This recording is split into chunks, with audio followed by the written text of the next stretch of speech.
Whenever I'm in downstate New York and someone asks me where I'm from, inevitably, I end up referring to one particular place that everyone knows about.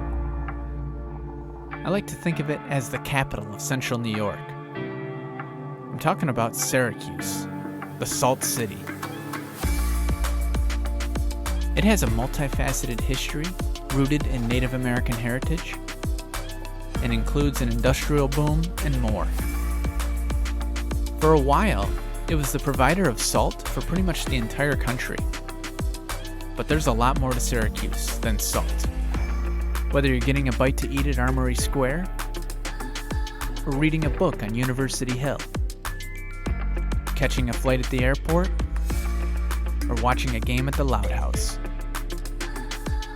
There's all sorts of wonderful things here at the spot between Buffalo and Albany. In this episode of Local History, we're going to look at this beating heart of upstate New York and attempt to cover its entire life. And there is no time to spare, so let's jump right into it. Like most communities in upstate New York, the story begins with the Haudenosaunee people. In this case, the Onondagas. They had several clans around where Syracuse lies today, and they'd paddle their canoes to a spot on the northeast shore of what's now Onondaga Lake. And they were visited in the mid-1600s by these French Jesuit missionaries led by Father Simon Lemoyne. They come to that spot on the shore and basically set up shop and spread the word. But the Mohawk nation of the Haudenosaunee were not happy about this, and they made this very clear. So the Jesuits got out of Dodge, and their presence barely lasted 2 years. Fast forward to after the American Revolution, when things start to really heat up as far as settling goes. People are coming for different reasons, but mostly because of changing borders with the Haudenosaunee and also trade opportunities with them. One person in particular was a trailblazer, Ephraim Webster. He builds a home on the west side of Onondaga Creek, and for a while, this place was not called Syracuse, it was called Webster's Landing. But don't get me wrong, it was a swampy mess, but had one thing going for it: salt. And man, it's good for business.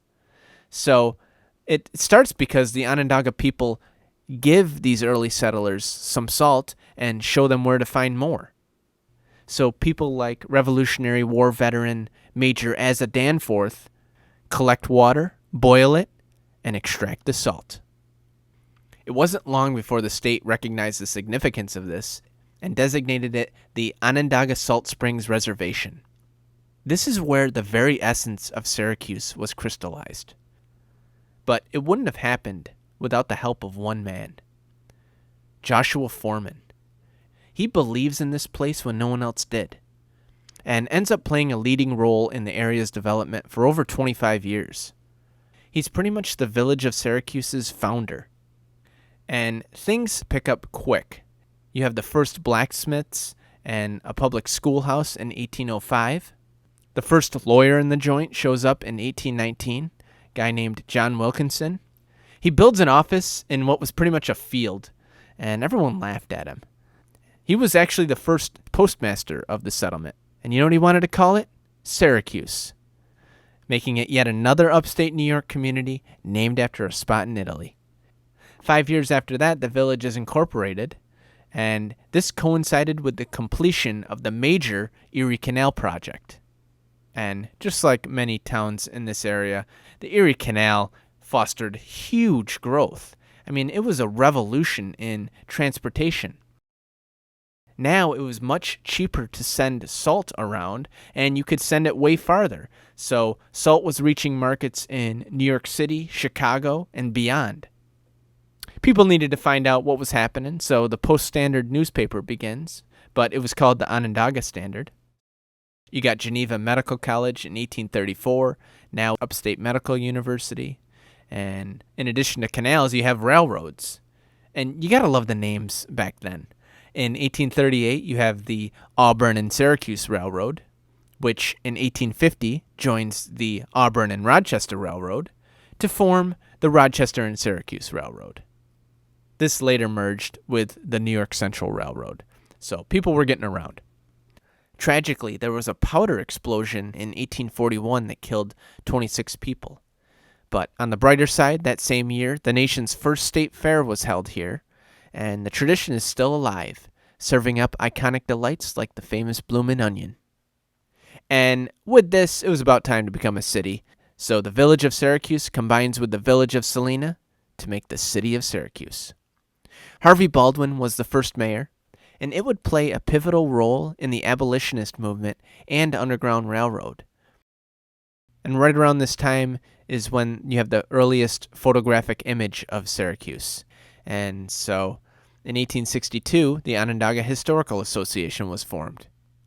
By the way, if you want to learn more about the history of Syracuse, you should check them out. Fast forward to March of 1870, Syracuse University is founded, the first of which to offer a Bachelor of Fine Arts degree. And we all know that it's evolved into a prominent research institution known for its successful college sports teams. In 1884, the Solvay Process Company plant was built on the shore of Onondaga Lake. But unfortunately, it led to pollution issues that are still being addressed today. But it also gave us the village of Solvay, so there's that. The salt industry was declining, never to return again. Part of it is because you didn't need salt to preserve food anymore. You could just throw it in the fridge. But Syracuse was just getting warmed up. There's a fresh new city hall in 1892, and a library in 1905, a zoo in 1914, and even the Erie Canal gets a facelift. But as far as canals go, times were a-changin'. These waterways were starting to look like old news. Accordingly, in the 1920s, the Franklin Automobile Company was the area's largest employer, marking a really prosperous period. You got bustling shoppers on the sidewalk and the opening of Hotel Syracuse. Then Lowe's Theater was opened, known as Landmark Theater, and it would give people something to do during the Great Depression, which was about to begin. But at least they'd be cool, because in 1937, the inventor of the air conditioner, Willis Carrier, relocated his company to Syracuse and brought thousands of jobs. Then World War II happens, and Syracuse underwent some significant changes, like the presence of major automobile manufacturers. Then there's Le Moyne College in 1946, a throwback to the Jesuits. And 3 years later, the Clarence E. Hancock Airport takes off. This is when the city reaches its peak population at just over 220,000. It never went above this because people were starting to move to the suburbs, and the fancy mansions on James Street gave way to modern office buildings. But no matter, you have Onondaga Community College in 1962, and in 1980, the Carrier Dome, the largest dome stadium on any college campus. Now it's the JMA Dome. In 1990, you got the Carousel Mall. Now it's Destiny USA and still a thing.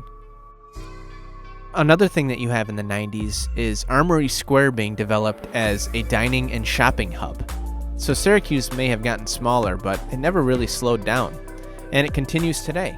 You have the Syracuse Community Grid Project, and also a business called Micron Technology that has plans to make a mega complex of computer chip plants for $100 billion.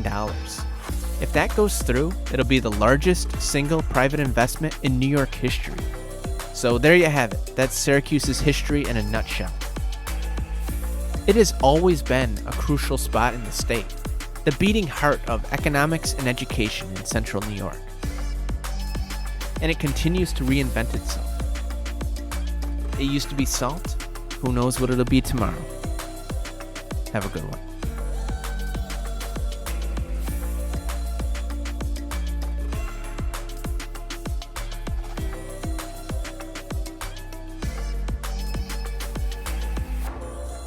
Thanks for watching this video. Next time we're going to look at Port Jervis, New York, a place named after an important engineer that no one knows about. So I look forward to doing that one, and I hope to see you there.